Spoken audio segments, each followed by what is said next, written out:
I was drinking a handle and a half of vodka a day, and that's like two to 2.5 liters of vodka a day. That's more water than Yeah. some people drink. You know what I mean? So, and again, that's not even to brag. It's just where the tolerance led to. And I say it mostly because, I actually, when I first got into the rooms, I would listen to some of these people's stories and I'd be like, they're not even my caliber of drinker. Like, I'm beyond help. That's what I thought. I thought I was beyond help, like, because I would hear the lady that drank 2 bottles of wine at night and I'd be like, that wouldn't even get the shakes going for me. You know what I mean? Like, so I that's the reason why I say that. And, from there, I guess. This is Rock Bottom with Ryan. No sugarcoating, no filters. The pain, the chaos, the truth. No bullshit. Just recovery.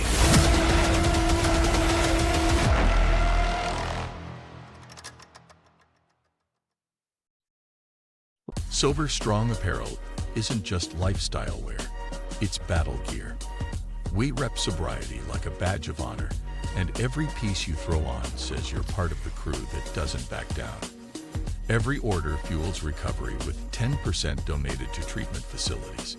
Hit SoberStrongApparel.com and use code ROCKBOTTOM at checkout for 10% off. Stay sober, stay true, rep the crew. Hello, everyone. Welcome to another episode of Rock Bottom with Ryan and Rachel, here with my co-host, Rachel Sereni. And we got our guest today, Big Jack. How you doing, man? Good, doing well. Thanks for having me. Yeah, no problem. Good to have you here. And so this is primarily a recovery-related podcast. So we talk a lot about just going back into our stories, whether it be addiction or alcoholism and all that, and kind of go from the beginning, going into some of the difficult times, and then where you're at today. So if we could start off by asking, what's your sober date and what was your drink or drug of choice? Yeah, so my sober date is now back in January of 2024. I had 9 years. April 15, 2015 was my original sobriety date.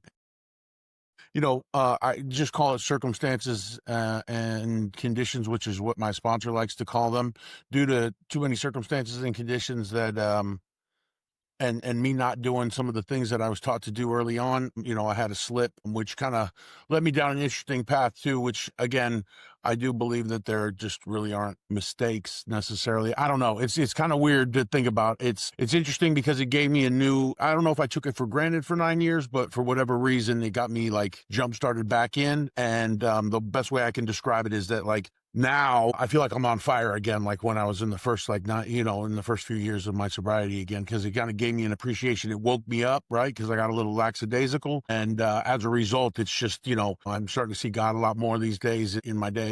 And that's always a good thing, right? When I can start to see the God shots every day and be grateful for even some of the hard times, because it's really all about perspective at the end of the day. And I had a lot of shame around it. I don't carry that with me as much today, mostly because I still want what I got when I originally came here, which was I still want people to look at anybody's story, right? What your guys are doing, what your guys' story, somebody's going to be able to identify with this. So at the end of the day, if that's what it is, then great. But yeah, I carried that shame for a long time, man. I didn't want to tell anybody, but it's an act of humility. And, at the end of the day, it's important that we take accountability for our actions, right? I'm not a bad person. I'm a broken person. And without the help of a 12-step program for me, I don't have a shot at this thing. Exactly. So we'll definitely want to hear more about what led into that relapse after such a long period of sobriety. But can you take us back and get us kind of a rundown of what childhood was like and what early use was like and why you started? Yeah. So, I would say that I knew I was an alcoholic the first time I ever got drunk. Right. And I have alcoholism and mental illness on either sides. I like to say I was hit with the double jackpot, right? I got mental illness on one side of the family, alcoholism on the other. And my dad's in the 12-step program. He's been in there for a long time. Like that, he's 40 plus years of sobriety. So, like I've always known about the rooms and whatnot. I was always just one of those kids that never felt like he fit in, right? I moved around a lot. My dad was climbing the corporate ladder and I was always that kid in front of the classroom. The best way I can describe my situation is that like the way I felt on the inside was literally me standing in front of a classroom of new people where they already had their friend groups pre-made for them, or like they've all been in school together. And then there's this new kid standing at the front. It also helped me because then it made me be a little bit of a chameleon and I could kind of fit in.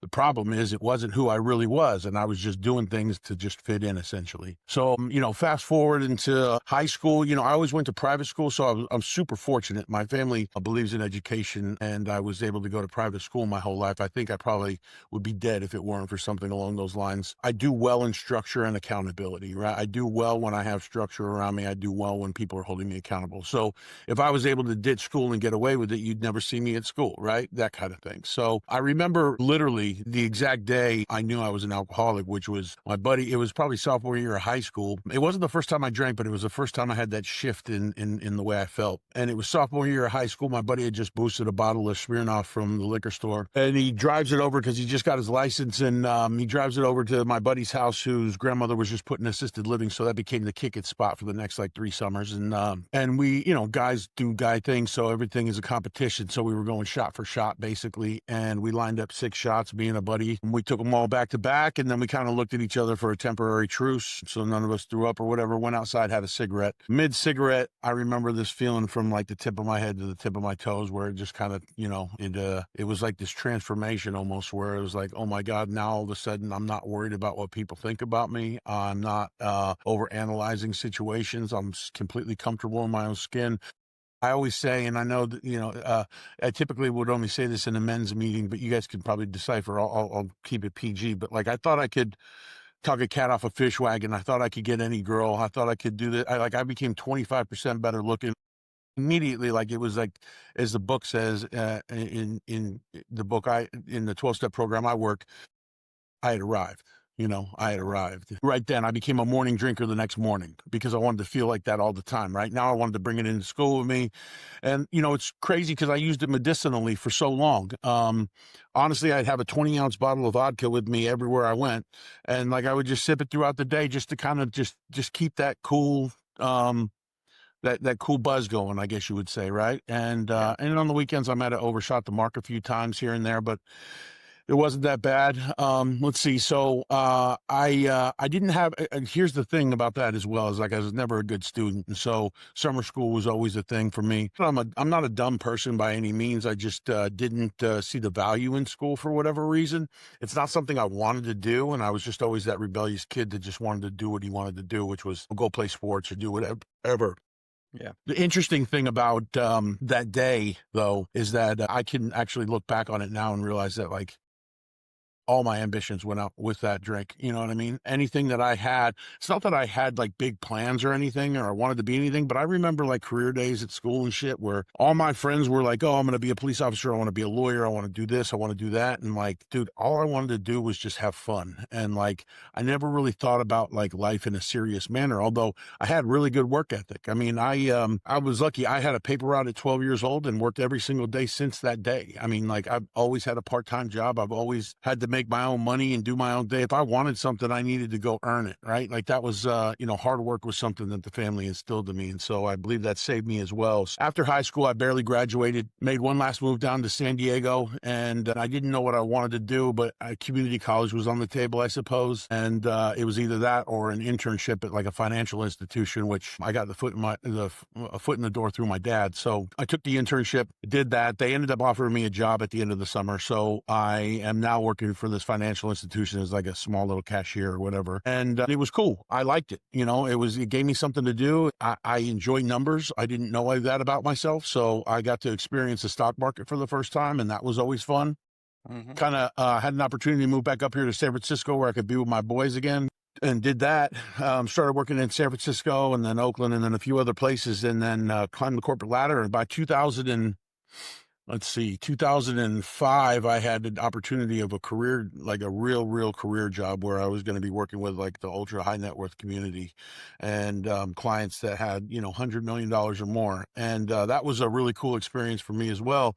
The problem is like, at that point, like, I mean, I'm still drinking every day, right? At that point, I'm still Right. drinking every day, but my life's not going off track. I'm still young enough to where the hangovers aren't so intense that I can't, work through it. But by this time, it was like I had a BlackBerry and I had a whole bunch of emails from clients at all times of the night because they're on different time schedules. And I just remember being in so much fear because, the gentleman that I worked with loved the guy, but, he ran his business like it should be, right? Which is like, he had high expectations and the stakes were high because, it's not every day you get to deal with families with that kind of money. And the amount of, the amount of time and effort and things that go into to landing those types of accounts and managing them and keeping the trust is a big deal. So anyway, I learned a lot doing that. The problem is it really fueled my alcoholism. And that's not to blame it on anything, right? Like I know I'm an alcoholic. There is something absolutely different in me that happens when I put alcohol in my body. First of all, I can't shut it off on my own.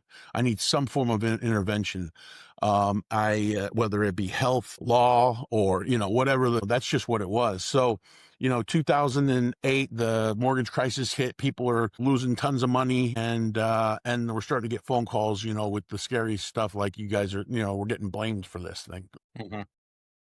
And that's a lot of pressure. I was probably 25 or 28 years old. I ended up with a bout of pancreatitis. That's how much I had been drinking. I was in the hospital for like 12 days in the ICU, basically. I didn't even realize it, nor did I take it very seriously, but they were like, you have a 10% or 20, something like that, 10% chance of dying if your pancreas doesn't respond well to us. So basically I couldn't drink or eat anything for like 8 days. It's a trip to lose 40 pounds in a hospital bed just sitting there. I mean, that's just how crazy it was. It was one of the most painful experiences of my life. But, the doctor said something to me and I'll never forget. He goes, "Oh, it must have been stress and bad diet because you're too young to get this from alcohol." And I was like, "Yeah, you're right. Let's run with that." And basically, as far as I'm concerned, that was permission for me to go back doing what I was doing. So I ended up continuing to do that. And by that point, I think my parents had kind of started to notice a little bit. I did my first 30-day treatment center in 2011. At this time, I'm still working for that guy. Things did get better for a little bit, because of the scare and tried to, prioritize my health and do a few things. Right. Um, I went to that treatment center, but I did it to appease other people. It was more like, hey, Right. this is more because you guys think I need it, not because I can't stop. I just don't want to. Yeah, And you weren't so ready. no, and at the end of the day, that's the whole thing about this is like you really have to be done yourself or just be so miserable that like you're ready to make a change. There's nothing you can do for the person that's willing to still suffer. That's just what it is. It's my experience. I work in treatment these days. And so like I understand that aspect of it. Like sometimes you just have to let them go back out and try some controlled drinking, as scary as that is. Anyway, try to speed this up a little bit for you so that we could get into more of a conversation or a dialogue.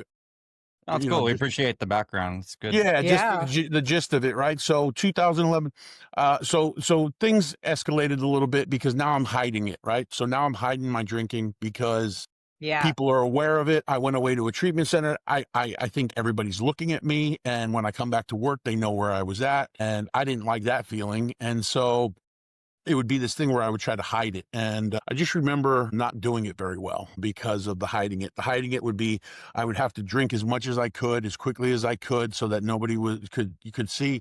So then I start like this weird, like guzzling thing where I just start just pounding vodka, and that never ends well because you really don't know how much I'm drinking because I'm literally just taking pulls. So let's see, 2012, it just became too much. And I think everybody knew that I couldn't put it down. I'll give you a glimpse at what it looked like. So I'm in the Bay Area. So anybody that's familiar with that, the BART train is how a lot of us commute to work. So I would take the Pleasant Hill BART train out to Embarcadero Center, and I would catch like the 417 in the morning train to get in the Embarcadero at 5 a.m. That gives me about an hour and a half before the stock market opens. It also gives me an hour and a half to figure out how I stop smelling like vodka so much. But I would have to drink every single morning because of the shakes, right, when I woke up. Yeah. And that first shot Right. usually would come up, and I don't want to be too graphic here, but like for that one to come up, for me to actually take a real pull off it, that allowed me to get in the shower and do whatever I needed to do. By the time I got there, I usually had a few bottles in my car, and at that point I had 2 DUIs as well, and so I wasn't on a good pace for life at this point. Something bad was bound to happen. Lucky it wasn't hurting somebody else, honestly. Like, I feel really, really guilty. I had a lot of guilt around my DUIs. Yeah. Because of the levels in which I blew when I got pulled over. But that being said, let's see, where was I at? So, I'm drinking half a bottle, probably half a 750 milliliter, just before I get on the BART tracks. By 8 a.m., I can't type on my keyboard. I'm shaking so bad. Right. And then so I'd have to go and get a bagel. And during that bagel, there was always like a liquor store or something. Then I'd have to get a half pint. Well, that half pint then turned into we all know the story of progression, right?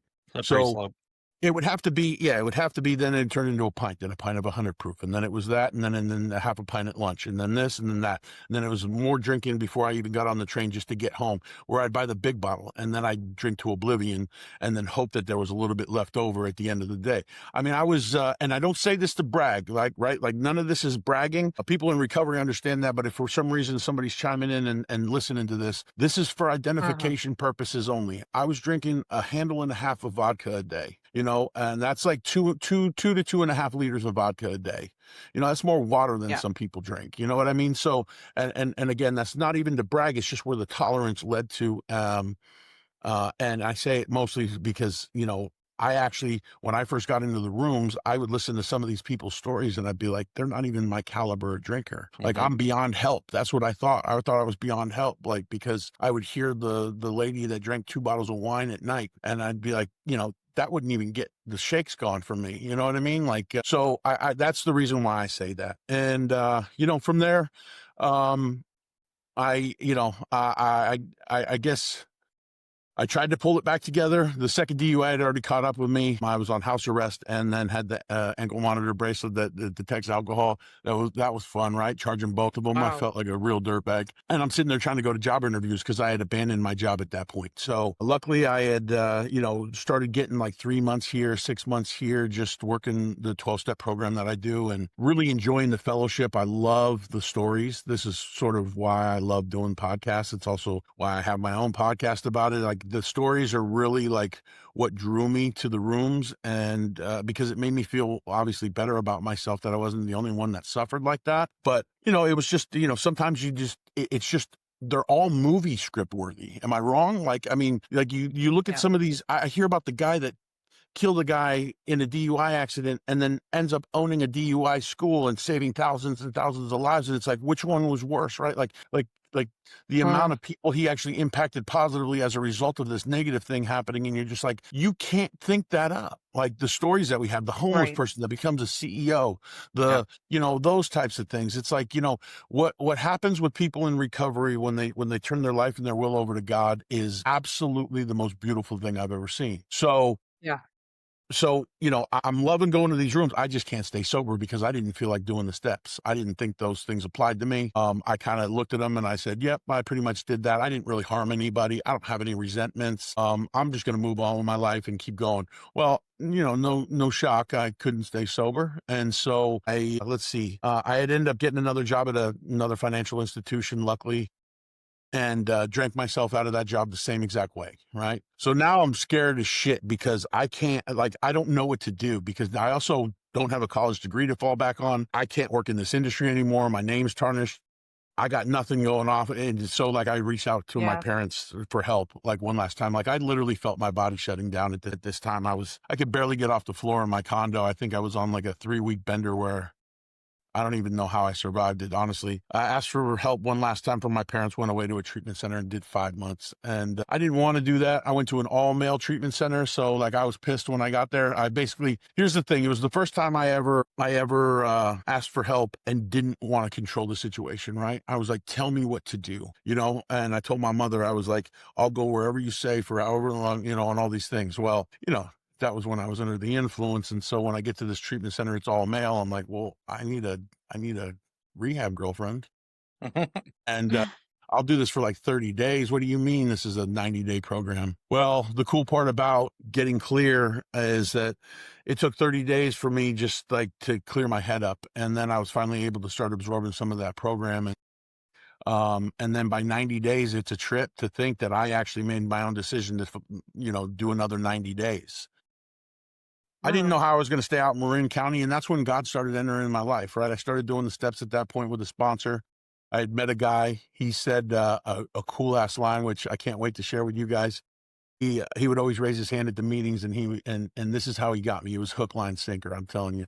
He said, "Alcoholism's the only disease that I know of that you could get better than you were before," and that's been my experience. Yeah. And so I was That's like, true. I need to, and it's very true. It's so true. Very. And I was like, I need to go talk to this guy. And we got to jabbing, and he's old. So he was retired, which was great because I was unemployable still. And he had a lot of time on his hands. So it worked out. I'm working the steps at this time. This is where I start to see God enter my life. And it was because like I personally was not going to sign up for another 90 days. Something told me I needed to stay. And it wasn't like a auditory voice or anything, but something told me I needed to stay, and I listened to it. I didn't realize that was my intuition at the time, which I was finally in touch with after not being in touch with it for my whole life, pretty much. Mhm. And my intuition was telling me I needed to stay. So I did that. Didn't know how I was going to stay in Marin County. I'm already like 60 grand in debt to my parents for the treatment. And like, I got no health insurance and no job and none of this and all this stuff. I got credit card companies calling me, and it's just all really scary. And the cool thing is I'm talking about it finally. I'm not just holding it Yeah. in, and I'm talking about it with people. And they just said, you got to just keep putting your program first, keep putting your program first. And I was like, I don't understand how that's going to help me get out of debt, and they were like, well, we're not asking you to try to understand it right now. We're just asking you to do it. And so I just kept doing it, and slowly but surely I would speak up in these meetings, and I would keep doing them, and I would show up, and I would call people and try to give back to the people that were just entering the program at that point. And I don't know, I just did everything that everybody told me to do. And I was like, I'm on month 5 at this point, and I still don't know where I'm going to live. They said sober living, but it's cost $1,300 a month out here for a sober living bed. The county is crazy expensive. And then some sober living, because I speak up at all these meetings, a new sober living company had just popped up, and they said, do you want to run a new house that we're opening? So now, I said, well, what's that entail? And they told me, and they were like, you get free rent. And so it's like small things like that, and like little God shots that I always like to talk about, right? Like when I was doing the intro with you earlier, I was like, those first few years, like I used to go to sleep and I'd be so excited about waking up the next morning to see what God had in store for me the next day. It was like fucking Christmas. You know what I mean? Every day. And so Yeah. what happens as you get towards like 9 years is those, and maybe it's my fault because my program started slipping away, but those God shots weren't coming as often. And so, for whatever case, they've been coming in droves lately, ever since the slip or the relapse at 9 years. So, but that being said, God started showing up in my life, and in ways like that, where like they literally, what they said was going to happen happened, right? So they said it all is going to work out, and it did. So it's cool because I get to give the same advice to people today too. And it is funny to watch them with the same look in their eye, like, how is that going to help my situation that I just told you about? I said, I don't know, but God does, and so, I don't know. I got on fire, man. I mean, I was speaking everywhere. I wouldn't turn anything down. I had a lot of commitments in the program. We have a strong fellowship out here. Shout out to Marin. The 12-step program I'm a part of. They're amazing. A lot of good dudes. And I didn't know what I was going to do with my life at that point. And then somebody said, hey, do you want to sit with a dude in a hotel room on a 12-step call? And I said, sure. So I did. And they were like, it's an overnight. And like, I need you to take his vitals at this time and do this and that. And I was like, sure, no problem. I do that. And then, I'm getting relieved on off the shift, and I get handed $100 cash. And I was like, what's this for? And I thought it was a 12-step call. They informed me that there's this thing called like a sober companion, where like you basically get paid to keep people safe until they could get into a treatment center sometimes or whatever you. And so I was like, oh, okay. So there was a whole company that was doing it. I couldn't take that $100 because I still thought it was a 12-step call. And so I gave that back. But knowing that like I could work in recovery at that point was like a blessing for me, because I didn't know what I wanted to do with my life, but I knew I loved helping people. And I knew that like, by the time I was done with my 12 steps, like, and that spiritual awakening that happens as a result of them, Like all I wanted to do was grab the New York Times and buy the front page somehow, tell people that this fucking thing works. And I couldn't believe it. The obsession being relieved for me was the greatest miracle of my life, and still is to this day, because it had been with me my whole life. So not to have that troll on your back anymore and have to like wake up and the only thing I'm thinking about is how I'm going to go get drunk, how I'm going to go, I can live life on life's terms these days. It's crazy. So I knew I couldn't take out a big spread on the newspaper and tell people that's not what we do, right? It's attraction rather than promotion. This is what they were telling me. But I've always wanted to figure out a way to somehow have a bigger impact, right? And so I did run sober livings for 4.5 years. Like I lived in sober livings for 4.5 years. Like I said, structure and accountability. That shit worked for me. Like there was no reason for me to leave. I was still paying all my debts back, and I was happy doing it. Right? I liked sober living. It's some of the best times of my life, and some of my best friends in my life are still, are from those original sober livings. So I got to do that, and I started working in treatment, became a drug and alcohol counselor, and blah blah blah.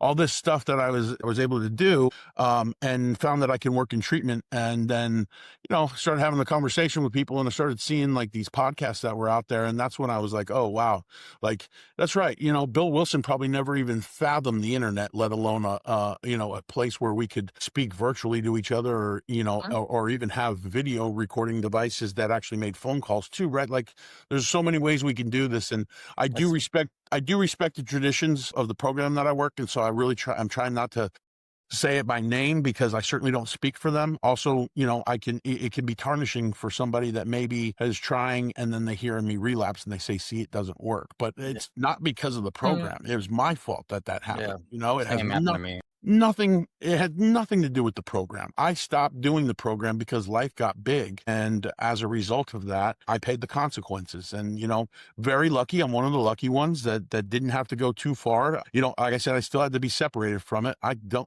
literally won't stop. It's wild to me. Like people, I've never been into drugs, but I imagine for what a crack head has to like for like the next crack hit, that's how I felt about alcohol, right? As soon as it hit my lips. And so that's a scary place to be. So as long as I know I don't wake the beast today, I got a shot. And like it's very easy not to wake the beast today. I feel like I got a second shot at this first class life that recovery has given me. And like, dude, I'm forever in debt to it. And so like I will always show up for stuff like this. I will always show up for anybody that reaches out.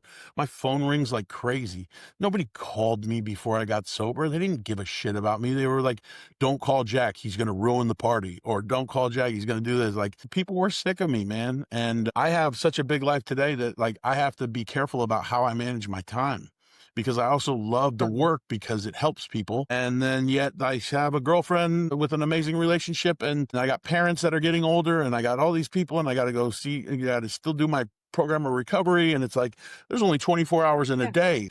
The life gets so good that like, I wish it was 36 because I just can't fit it all in sometimes. Feel you there. Yeah. That's the gist. That's the gist of the story. I don't know what else to say, but you guys are getting the first, I think, interview I've probably done since the whole relapse things. Hey, no, we're so happy to have you here.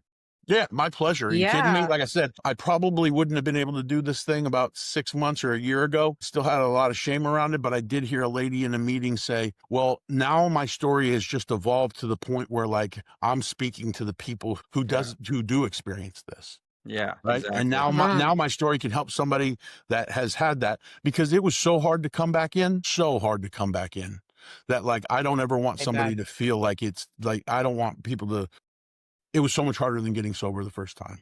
There's no reason for a relapse. Don't do it. Trust me, it doesn't get better. However, if you do, it's also not the end of the world. And quite frankly, everybody's part of your recovery journey, that's all it is. People mean it when they say we're happy to see you, man. They absolutely mean it. Yeah. They Genuinely. When you walk into that room full of people, you feel very welcome. Agreed, man. It's the best place on earth for me. Rachel, you had a question? I'll never forget it. I just wanted to, first off, you are one of the first guests that just came here like an open book. You seem very comfortable in front of a mic. So highly appreciate you just going straight in and telling your story like that. I was, and we could relate to you, we're alcoholics as well. Alcohol was my drug of choice. But I do want to backtrack just a tad here.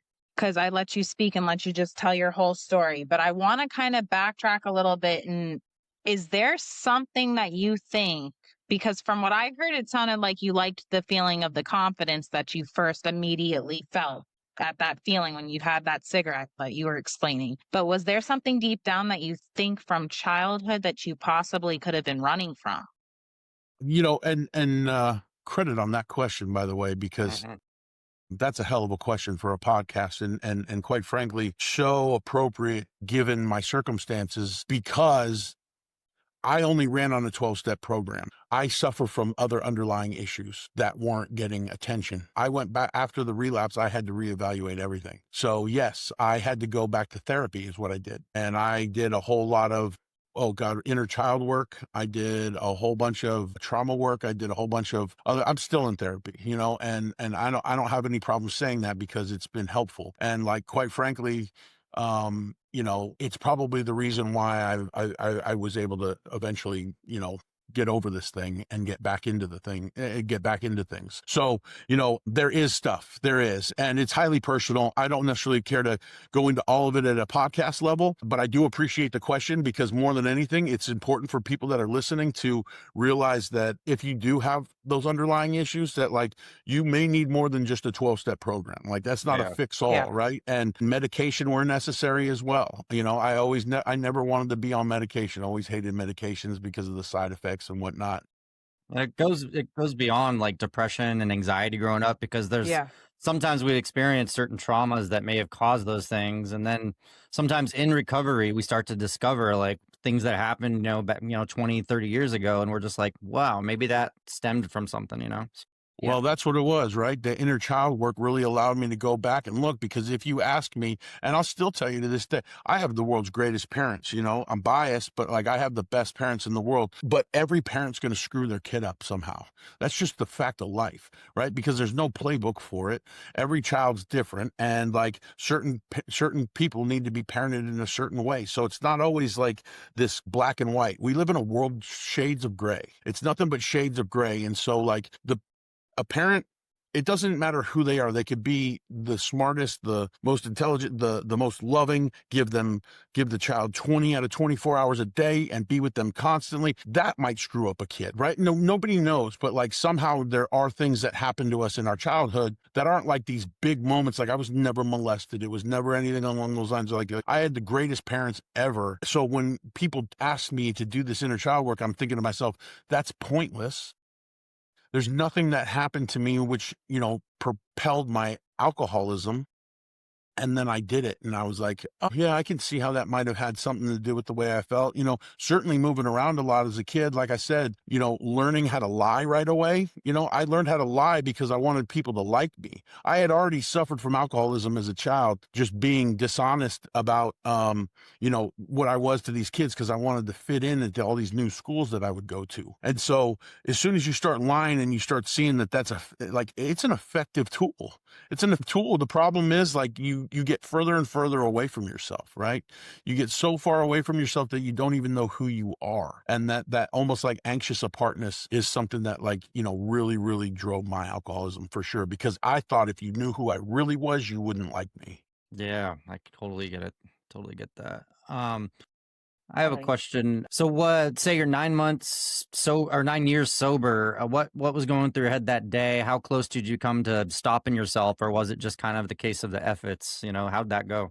Yeah, good question too, man. You guys are on it. I like it. So, no, that's the weird part is like I had been through so much worse in those first 9 years than what had happened that particular day. It is a trip because it got to the point where like I found a lot of value in working, and I get a lot of self-esteem from my work. And so, what had happened was, I worked myself into a position where like I wasn't necessary every day per se. It's not like I clock in and clock out at that point. I was a business owner at that point. And so it had people, basically managing the day-to-day stuff, and still do to this day. But like, so it was more like I have more downtime, which is not necessarily a good thing for a guy like me, because I just think too much. And so like now all of a sudden I'm overthinking everything. There were some circumstantial stuff with my dad. Again, I don't necessarily want to go into it, but my dad's my hero, and and there was some scares that he might not be around. And so, again, not an excuse, something I could have totally handled, normally. And I've definitely been through worse with him. This wasn't the first time that we've had something like that happen. I think the reason why I was just in a CVS, this is super random, by the way, but I was at a CVS, zero intention on drinking, no urges, no nothing. I'm actually in the store, but like, I also never slept. Like, I have very bad insomnia, and like, and then I was diagnosed with sleep apnea too as well. And so like, I had to get on a machine and all these other, anyway, I just don't sleep very much. And so I would always get tired. So I like used to run on energy drinks and coffee. So I'm at the CVS and I forget what I'm picking up, but it was something. And I'm looking in the energy drink aisle, and I turn the corner because I'm thinking there's going to be more in the other fridges around the other side of the store. And there's not, but I look up and I see this fucking beautiful bottle, super romantic. It was a pre-made Manhattan, and that was my dad's drink of choice. And I only know that from him telling me stories. I had actually never seen him drink, and it was next to this other beautiful bottle that was a Cosmopolitan or whatever. And so anyway, I just look at it because it's already pre-made. And I was like, oh shit. And like, I remember having the conversation in my head saying like, you don't have to buy this. And then I bought it, right? And then I'm like, I'm going out to my car and I'm like, there's the garbage can right there, Jack. You don't have to bring it home with you. Like one step And then closer. like I bring it home with me, and then I'm like, you don't have to bring it in the house though, Jack. And then I brought it in the house, and then like, you still haven't done it yet. You can still make that phone call.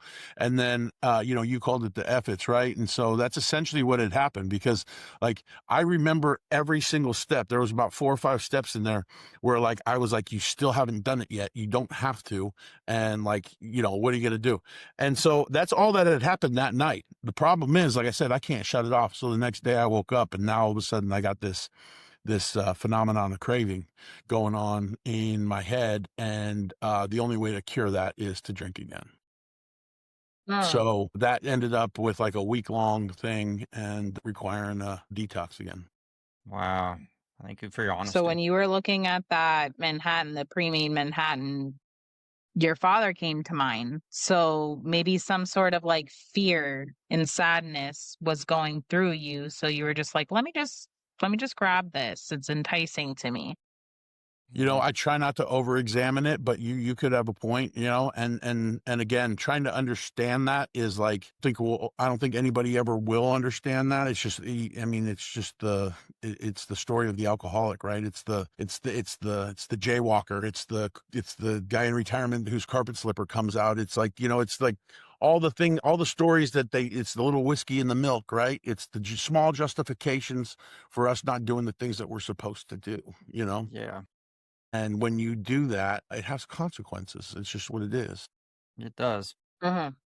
It sucks because, like I said, I told him I was trying to talk myself out of it, but each time I was like, nah, I already got it. Like, it was happening. I could have called my sponsor and he would have been like, come over or do something or don't do it. And I still would have, like, the decision had been made. And that, I believe, is because I had stopped doing steps 10, 11, and 12 on a daily basis. I don't know when I had stopped, but it was part of my daily routine where I'd wake up, I'd pray, I'd meditate and things of that sort. And I somehow got away from some of that. And so I didn't have whatever the book talks about, pause when agitated or doubtful, right? I didn't have that pause for a second. I literally grabbed that bottle. I was like, fuck, that looks good. You know what I mean? Like, and that's all it took. It's scary that like everything that I know about myself, all the knowledge in the world of my history wasn't enough for me to stop. Like, that's the scary, but that's what makes me an alcoholic. Right? That's the difference between me and somebody else, is that like, you could tell me I'll be arrested the next day and I'll still find a way to rationalize it. You know And what I I mean? feel, when I hear stories like this, people with long-term sobriety that still grab that bottle and, put it up to their mouth. I'm just like, I think about being, Rachel more than a year and a half sober, me 15 months. And it's like, it could happen to any of us any day if we don't keep practicing what we Yeah. preach.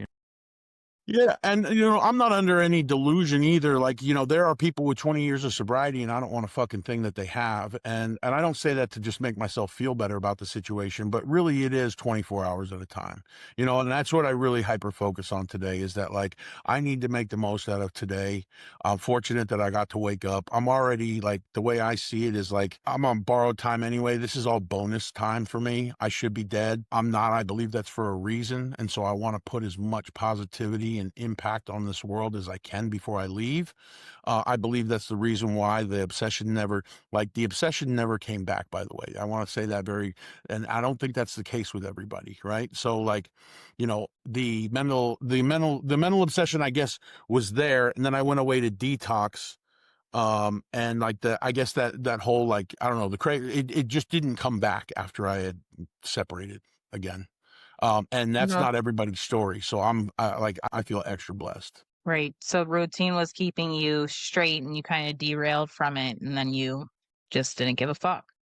I mean, that's the gist. I mean, that's the most eloquent way to put it, right? If you're really describing the situation, that's exactly what happened. Is like I wasn't doing the things I was supposed to. Let's not be, let's not paint this great picture that like all of a sudden our lives we can go off and do our own thing just because like we have some years of sobriety. That's not how it works. Not for not for an alcoholic of my type. It's just not how it works. I have a requirement to do certain things on a daily basis, and if I don't do those, I have proven to myself at this point that I will drink again. Yeah, I get Uh-huh. it. So you mentioned the word consequences earlier. So I'm curious, Rachel and I have discussed this together before, but were there any consequences that still like lingered for years and years just after getting sober and stuff that you had trouble kind of repairing or making amends, stuff like that, or legal issues? Yeah, I mean, I guess the DUI, right? That's the gift that keeps on giving. I think for a decade, those things stay on your record. And so, like anything, I always say the gift that keeps on giving. I thought that was funny. I heard somebody in the DUI class say that, I think, because like Yeah. anything you get, right? Like all of a sudden it's like a parking ticket or anything, like all of it just like adds up and your insurance is just, through the roof. Like I remember like my insurance was more than my car was worth. Like it was just bad. Yeah. I remember. Once you get on the other side of that, I mean, consequences really like, and mostly from the relapse as well, the main consequences were that like everything that I had worked for with the people that I love, they now had this question mark in their head again, right? Like I remember I couldn't go over to my parents' house. Like when I first got sober in 2015, I was not able to visit my family until I breathalyzed to get in the house. Wow. Right. Because like the trust had been broken so severely and they weren't going to allow me to, continue to pile drive my life into the ground while they watched me kill myself, And so I think this time after the relapse, I think really all that did was reopen a wound. I had sat there and I made amends to them back in 2015. And their requirement for the amends to be accepted was that I wouldn't drink again. And I did. So like, I'm not deluded to the fact that like I re-injured people, and all it did was bring up fear for them. And I guarantee you my mother wasn't right for a little while again, just knowing her and how much she worries and stuff. Like what I did was I put doubt into people's mind and that's probably the biggest thing that sucks about it is because that certainly did not enter my mind before I took that drink. No. Okay. Yeah. Is that like that? Such I a did shame not of take that. into consideration. That's the selfishness of it. That's the straight selfishness of it. If I'm being honest, is that like, I didn't think about anybody else when I was doing it. Yeah. Yeah. It's the shame and guilt that you're, still living with, which is understandable because you weren't thinking about them. But at the same time, us as alcoholics, we always think about ourselves, right? First, we're selfish. Yeah. Well, And I that's mean, why we picked up. yeah. Yeah. It's the nature of our disease, I believe, they selfish and Definitely. self-centered, right? Yeah. Yeah. Yeah. And here you are, though. Here you are, Yeah. sober. I refuse to go anywhere. I believe God's got something planned for me. I can't wait to see what it looks like. And, as long as I'm, in a position to help people, that's where I want to say this too. Everything that I was ever searching for in the bottle, I found in the rooms of my 12-step program. So that same feeling that I get that I searched for in that bottle, in every single bottle I drank, I now get on a daily basis and it's more sustainable. Nice. I like that. Yes. What tools or practices are helping you like stay sober on really difficult days now? I know you said it hasn't been as bad since you had your relapse, but I mean, what things do you put into practice when you just want to shift your mind back into your recovery as opposed to relapsing again? Yeah, I'm a big catastrophizer, and so like if I'm not talking to people on a regular basis, I have this thing that my sponsor likes to call a appalling lack of perspective.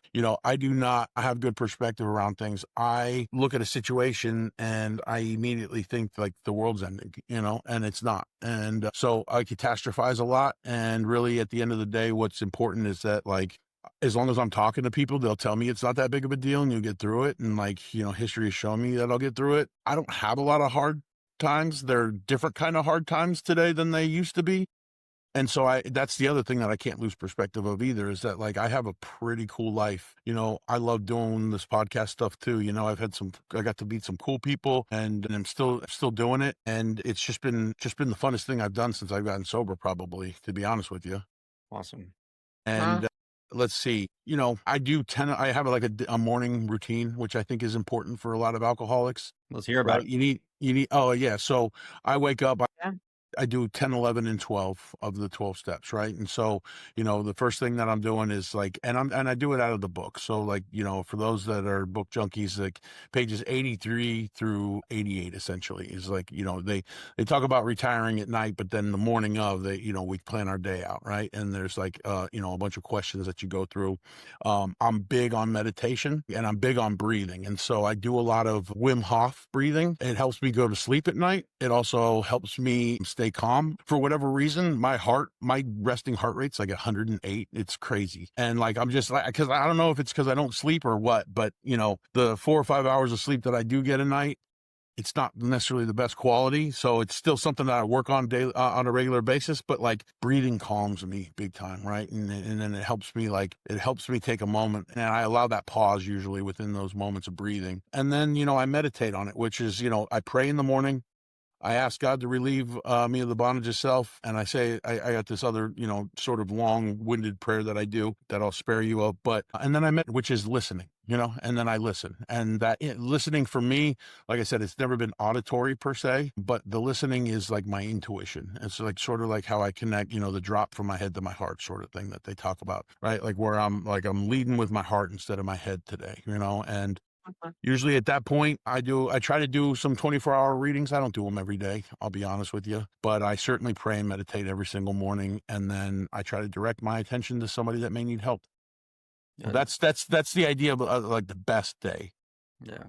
There's always somebody you can help. And the way I see that too is like, I can help people that I work with. I can help people just randomly in public. Like it doesn't have to be an alcoholic per se. I just want to like hyper focus on doing something nice for somebody every single day without them knowing. That's, Okay. I was taught to me in treatment, whether it's folding somebody's laundry and then just leaving it there and then watching what it does for their day. It's a trip too. Something small, like, and what it does is it also puts something into the stream of life. And when they say stream of life, I think it's important to realize that like, it generally makes them want to do something for somebody else too. It's like a pay it forward effect, right? And so it's not even necessarily about like what I did is as amount to like what it's sort of like sponsoring people, right? So you sponsor somebody and then they sponsor somebody, but then they sponsor somebody. Now all of a sudden you got this grid of people that because you got sober, now there's all these people that are sober now too. It's the same thing with like a positive act, which is like, hopefully they're paying it forward and they're all paying it forward and other people see that and pay it forward. And like, I'm one person. I have a very, very small impact on this world at the end of the day, but I'm trying to make the most of it. I'm trying to make it as big as possible. That's really what it's about for me. Like, I know I can't change the world per se. I don't think any one person is capable of it, but Can make an impact. if we were all thinking like that, imagine the compounding effects of things, right? Yeah. No, I Of get it. course. Yeah, I'm huge on breath work and meditation myself. That's part of my daily routine. And it keeps me grounded personally, so I could relate to that. So I love that. I love hearing that from other people, not just prayer. But also, I do have a pretty deep question. If you could sit across from the old you in addiction, last 24 hours, what would you say to yourself? The last 24 hours of addiction? Last 24 hours. I don't know where you're if like, I can't do this. So what would I say to myself? Well, here's what I left out of my story, and I do think this is exactly what I would tell myself. When on April 16th of 2015, I mean, I was still drunk when I woke up. That's why April 17th, 2015 was my original sobriety date. But I used to pray every single night that I wouldn't wake up, right? For about 4 years. This is when I was like in and out of the rooms, couldn't get it because I wasn't doing the work, but like I couldn't stay sober. Like by 4 years of that, the absolute misery, I was like, I would just pray every single night that I wouldn't wake up. So it never happened, and I would get angry every time I did wake up in the morning. Too cowardly to do anything about it myself. Anyway, April 16th of 2015, I woke up, I look at my phone, and there's a text from my mom on there. And all it says is, essentially, you're so brave. We've been waiting for this text. Your dad will be there at noon or whatever.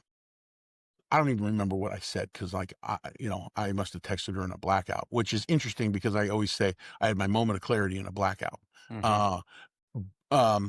That being said, though, as soon as I read that text, the next thought into my mind was cease fighting everyone and everything, which is cool because if I had not been going to those meetings for those 4 years, even though I wasn't staying sober, I wouldn't know what that meant. And it really is the surrender of it all, which is like, dude, just stop fighting, right? Because we try all these methods to keep doing what we want to do, even though I didn't necessarily want to do it. I just thought I had to because whatever, scared of detox, scared of whatever, scared of living life sober without the only thing that's helped me cope my entire life.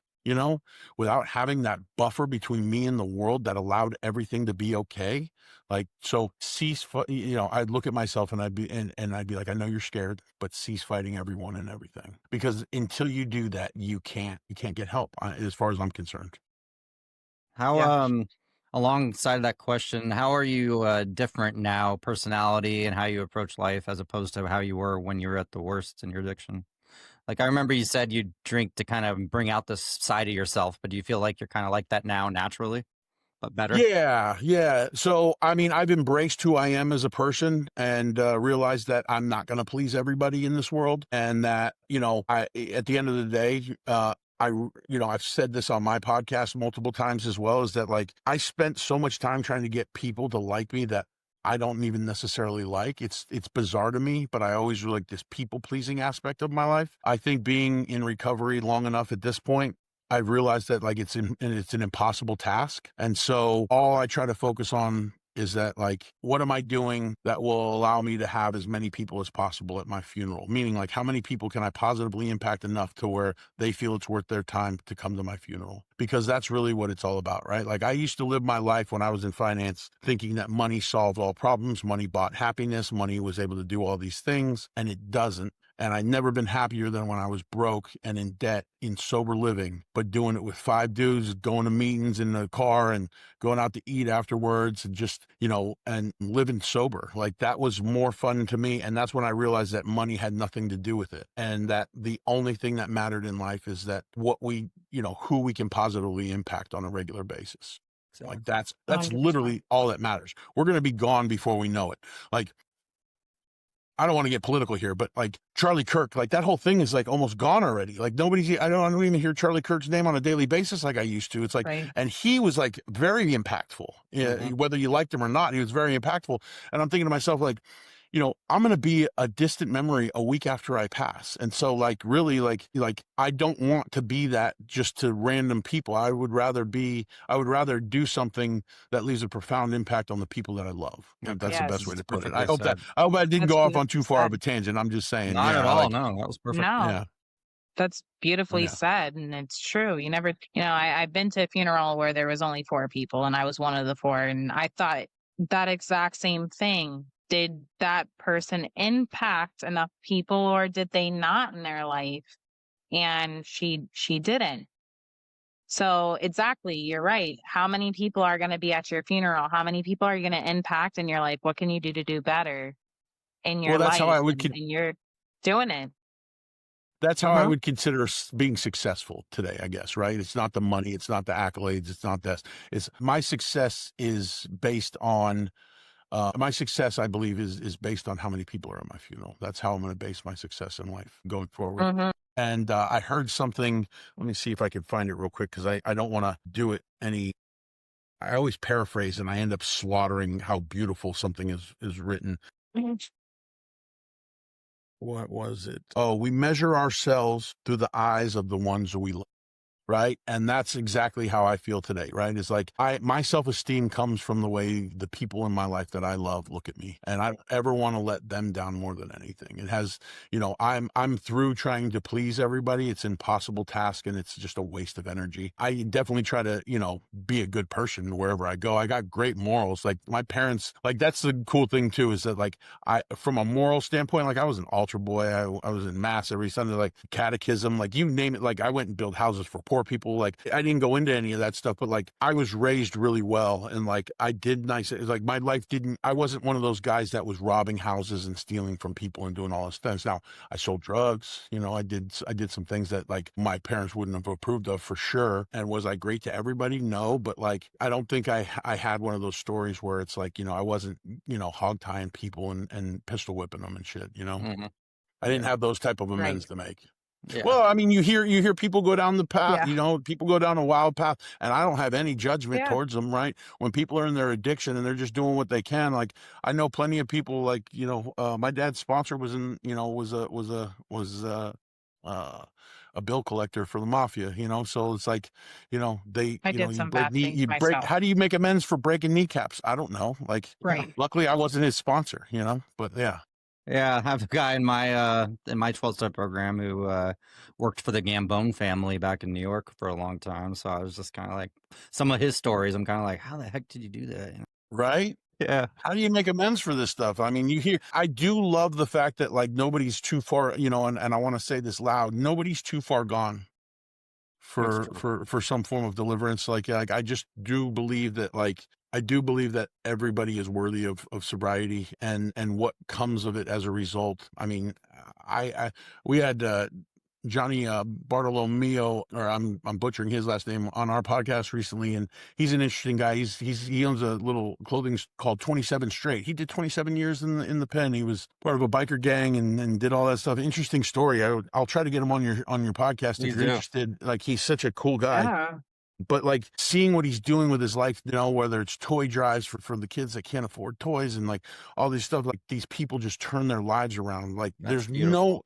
there's nowhere Yeah. else in the world that people are doing what we're doing. Like Exactly. I Yeah. mean, I love it. I love it to death. I'd never seen lives do such a 180 in a way same. that people in recovery experience. We were really a That's couple last week, and it's just you get to hear about these. You look at them now, and you're just like they're thriving and they're making an impact. But then you yeah. hear about like where they came from, like homelessness and shooting up and doing Yeah. all this, and I'm just like, how? That's such a beautiful thing to see transformation right in front of you.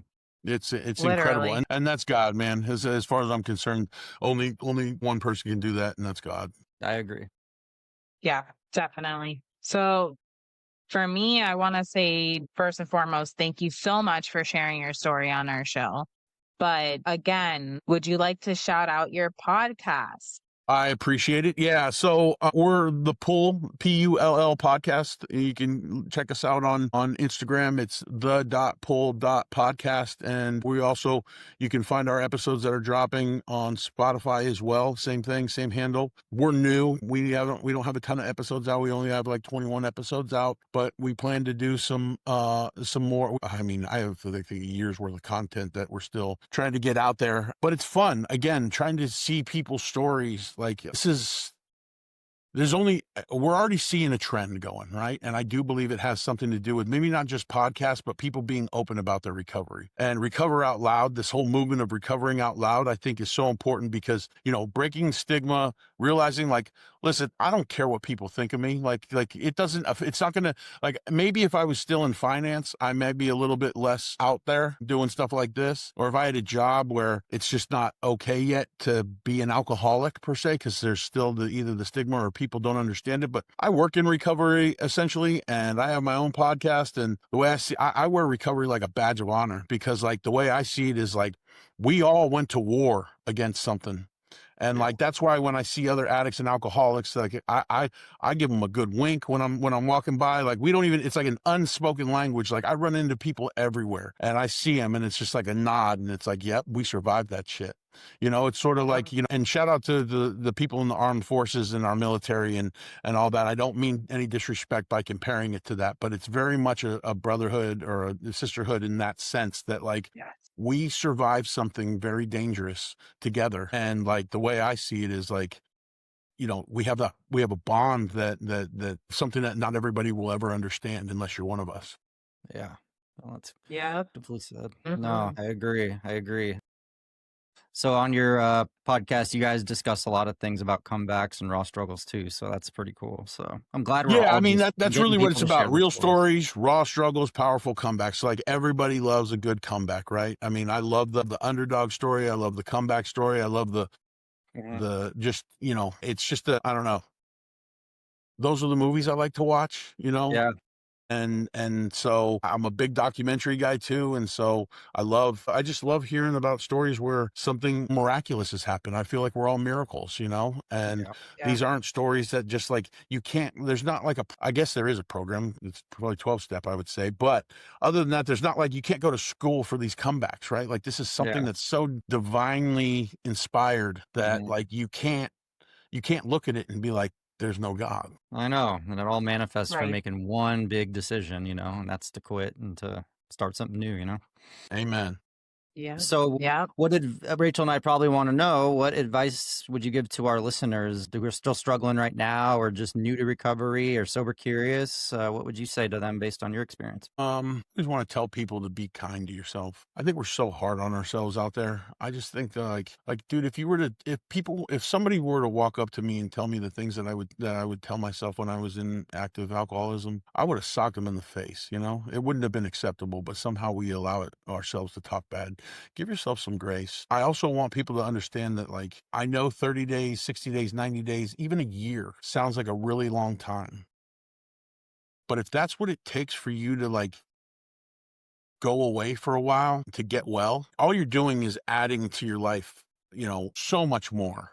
And that like trust the process and realize that like you think you have all these things that are going on and why you can't take time to I don't want to say treat yourself, but to take care of yourself. When in actuality, you're dying probably, and you're not going to be around to experience these things anyway, unless you do something about it. And so however long it takes, take the time. And there's a lot of good people out there. There's a lot of resources and don't be afraid to call somebody and ask for help. There's zero shame in asking for help. We've all been there. And, Like you said, it requires sometimes a surrender, and I love that word. That's used quite a bit in the 12 steps and everywhere. I just surrender, just give up, give up and ask for help. dude, you lost the battle, but the war, believe it or not, is, the war of life, whatever you want to call it, is not what you think it is. It's like, dude, you give up, you stop fighting, and you never have to fight again. That's the cool part. Like, is everything else is like, dude, I've been given, I say given, I just don't feel like I've earned half the stuff that I've been given as a result of just being in recovery. That's just why I say it that way. It's like, I've been given so much. And the cool part is I am not different than anybody here. If anything, I probably feel like I'm more at a disadvantage than a lot of people because I don't have the college education or I don't have the whatever. And it's like, I feel like I'm at it. Like, trust me, if I can do this thing, it's on offer for everybody. It literally is on offer for everybody. If it works for me, this shit will work for anybody. Love that. Love Yeah. that. Yep. You give up one thing, they gain everything, right? I always say that. That's a beautiful saying. I love that saying. Yep. Some good quotes on this episode, I have to say. Yeah. Rachel, your snippet machine's going in your head? oh yeah, it's going. I'm like, clip. Rachel, what other questions do you have before we close up? I don't have any questions. It's just, again, you're inspiring, and thank you so much for being on the show. And I'm honored to have you on the show. Just, I've been watching your podcast myself. Yeah. I'm glad. And listen, we got to do these things together as well. So, I would love to have you guys out. I don't know where you guys are located, but, consider this an invitation to come on to our stuff. You guys have a standing invitation regardless, whether we do it. Sausalito, where is Sausalito? Yeah, Sausalito is, it's right over the Golden Gate Bridge from San Francisco. Perfect. Okay, cool. So we're in California. Oh, If you ever want to make the schlep out, you don't have to. We could also set something up virtually, but I would love to, listen, have you guys on the show as well. We try to do it in person as much as possible, just because I feel like it can flow a little bit better. But I'll be honest, this went great. And so Yeah, this was awesome. if we need to do it again and the roles are reversed, I would love to have you guys on. But yeah, I would do I my would best to love come out and to. see you and get Rachel out Yeah. there too. So yeah. Yeah, I'm in I was gonna say, Florida, take a little so we'd vacation, have to come out to meet you. Sausalito, man. Some Yep. great food out here. Not right now though. The weather is atrocious. Yeah, it's pretty ugly over here in Idaho too. So that's why Idaho, I'm going. okay. That's why I'm going to Florida to visit Rachel here in a couple days. There you go. Yep. There you go. It's, Yep, and it's we're gonna do some in-person stuff, like you said. It is nice doing it in person every Yeah. now and again. Just flows Yeah. better. You're in the same room. You can just feel like you're having a conversation. And this is fun too, but I Yeah. do like in person. well, it Yeah. expands our reach, right? Being Yeah. able to do this, it makes it easy. It's there's less setting up per se and all that other stuff, and less accommodations, and it's just very easy. We found that out during the COVID when our meetings went onto Zoom and stuff. That was life changing. I think that was when the podcast exploded as well for the most part. But Yeah. anyway, God bless you guys for what you Appreciate do, and super excited to have met you both, and I look forward to staying in touch. You as well. Thanks so much, Of Jack. course. Appreciate as you. well. Rock Bottom with Ryan. No bullshit, just recovery.